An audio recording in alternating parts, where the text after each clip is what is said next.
I just picked up some A-Zoom 38 special snap caps for my revolvers.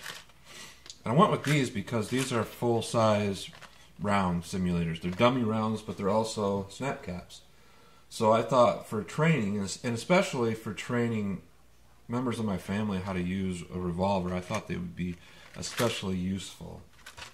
Now, these dummy rounds, the primer of them is like a hard rubber, and that's really all it is. A lot of these snap caps have springs in them. They're plastic and they have springs on them, and they don't look anything like a real round of ammunition. But these look just like the real thing, with a hard rubber snap cap. Not a snap cap, but you know where the primer hits, it's hard rubber, and that works.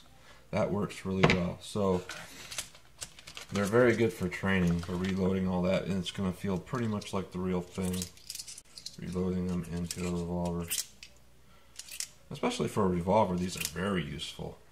With a semi-automatic pistol, you could rack them in and out and dry fire them, but it doesn't really simulate the actual use of a firearm, as where when you're using a revolver, every step of it's going to simulate the real thing. And especially like to use it in this gun because the little J-frame, I don't like to dry fire that at all. And I really think they're great snap caps / dummy rounds. You can see where the firing pin actually hits the hard rubber. They all have like a little bit of a dent. You can see where they're hitting. So, I mean, they work. They're absorbing that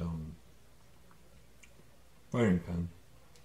The way I understand it, these are useful because when you dry fire a firearm, I might have this wrong, but say this is a firing pin right here, and then this is basically like the part that holds the firing pin, and the hammer hits it. Basically, this part's slamming in the metal constantly. And I guess over the course of thousands of times of it doing that, this part that holds the firing pin can become harder and harder and harder just from impact, to the point where it becomes brittle. Then one day, boom, that thing shatters. As where when you're absorbing it with the firing pin, you're not hitting that part onto the frame, you're absorbing it into the firing pin, and the firing pin is absorbing into rubber, so it's doing something like that. You're not going to be making this part brittle. Basically, that's my understanding of how it works.